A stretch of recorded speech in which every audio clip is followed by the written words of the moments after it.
नाम विनोद कुमार, इसी जनपद लखनऊ का निवासी हूं। पिछले लगभग 18 साल से इस नेटवर्क इंडस्ट्री से बिलोंग करता हूं। बहुत कुछ सीखा है। मेरा एक दोस्तों स्लोगन है, बातें वही जो दिल को लगे। अच्छी बातें तो सबको करना आता है, अच्छी बातें सबको सुनना भी आता है। कुछ कड़वी बातें सुनने को तैयार है? यस।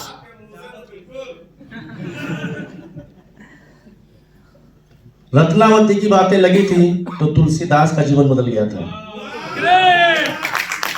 द्रौपदी की बातें लगी थी तो महाभारत की रचना हो गई थी, दुर्योधन को जब लगी थी। और मंथरा की बातें कैकेयी की बातें को जब लगी थी तो रामायण की शुरुआत हो गई थी। तो दोस्तों, मैं आप लोगों से सिर्फ एक बात कहूंगा, यहाँ पे बुलाने का, यहाँ पे आने का मकसद जो आप देख रहे हैं, आज बहुत लोगों का आशीर्वाद है।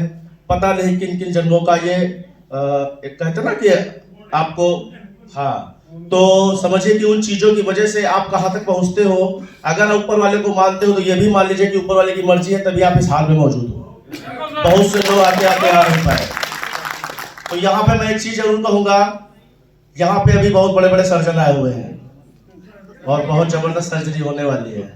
लेकिन किस चीज की?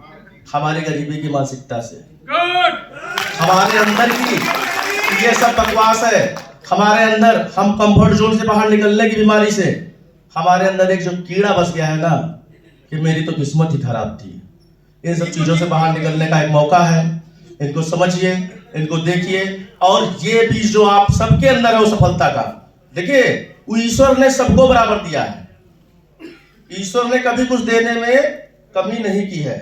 सूर्य की रोशनी सबके लिए बराबर है, हवा सबके लिए बराबर है, सब कुछ सबके लिए बराबर है, किस्मत भी सबकी बराबर है। आपके अंदर वो सफलता का बीज है, जरूरत है उसको उस माहौल की, जब वो असफलता का सीना फाड़ के बाहर आ जाए। क्या उसके लिए तैयार है? यस। एक छोटा सा 30 सेकंड का एक प्रैक्टिकल करना चाहूंगा आप लोगों पर, साथ देंगे? यस। ये मान के चलिए, जैसे लोग कहते हैं कि मैं ये कर नहीं सकता, मैं ये कर जाऊंगा कि नहीं कर जाऊंगा, ये तो उनके लिए बना था, शायद मेरी किस्मत खराब थी, उनको पहले मिल गया, मैं लेट हो गया हूं, अब तो बहुत देर हो गई। इस तरह की बहुत सारी बातें आती हैं। लेकिन नहीं, राइट नाउ आपका हमेशा सही टाइम तब होता है जब आपको वो चीज मिलती है, आप उसके बारे में सीरियसली निर्णय लेना चाहते हैं। और मैं एक चीज कहूंगा, सिर्फ 1 सेकंड के लिए अपनी आंख बंद करिए, जो मैं बोलूंगा खाली उसको महसूस करिएगा। आप सबकी लाइफ में एक बार, एक वक्त कब ऐसा आया था, कौन सी ऐसी घटना थी जब आपने सोचा होगा कि ये काम तो मैं करके रहूंगा? भले किसी से झगड़ा हुआ हो, भले वो आपकी कंपटीशन की तैयारी हुई हो, भले कोई ऐसी बात हो जो लग गई हो कि अब ये तो मैं करके ही रहूंगा। मैं भी कुछ नहीं रहा हूं लोगों को। अब मैं आपसे एक बात पूछूंगा, सब लोगों ने अपने अतीत में जाके कुछ चीजें सोची। इस घटना में जब आपने ये सोचा हुआ कि ये काम मैं करके रहूंगा, ईमानदारी से बताइए, फिर वो काम हुआ था या नहीं हुआ था? आज वही निर्णय लेने का मौका है।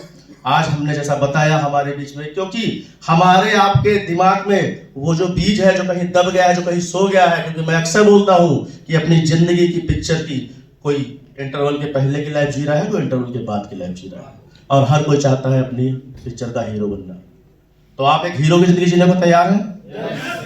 तो उस बीज को आज निकलने का मौका दीजिएगा। एक छोटी सी शायरी, मैं ज्यादा शायरी नहीं जानता, लेकिन फिर मैं एक शायरी से शुरुआत करूंगा। मिटा दे खुद की हस्ती को अगर तू मर्तबा चाहे, कि दाना खाक में मिलकर गुले गुलजार होता है। तो आपको एक मौका मिलेगा, और आज आप सोच लो, आप सफल हो जाओगे नहीं, आप सफल हो, क्योंकि युद्ध मैदानों में लड़े जाते हैं, हार और जीत दिमाग में होती है। एक छोटी सी कहानी से मैं अपनी बात खत्म करूंगा। एक बार एक राजा, जिस पे पड़ोसी देश के राजा ने आक्रमण कर दिया, रात में मंत्रणा हुई, पूछा गया क्या स्थिति है, तो उस राजा के पास सिपाहियों की संख्या थी सिर्फ 6000 और दुश्मन सेना की संख्या थी 60,000। आनंद फानन में मंत्रणा हुई, मंत्रीगण बैठे, राजपुरोहित बैठे, सेनापति बैठे, पूछा गया क्या होगा, सेनापति आप बताओ।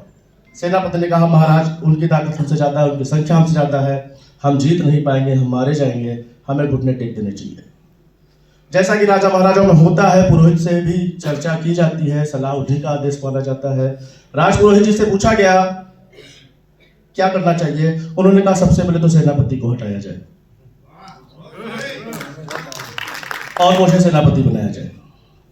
दूसरा, मैं बराबर विश्वास करता जा रहा हूं अपने यहाँ की कुलदेवी का, मुझे एक अनुष्ठान करने की तैयारी का मौका दिया जाए और मुझे पूर्ण विश्वास है कुलदेवी जी मेरे सपने में आएंगी और मुझे बता देंगी, युद्ध से पहले बता देंगे कि हम जीते या हारे।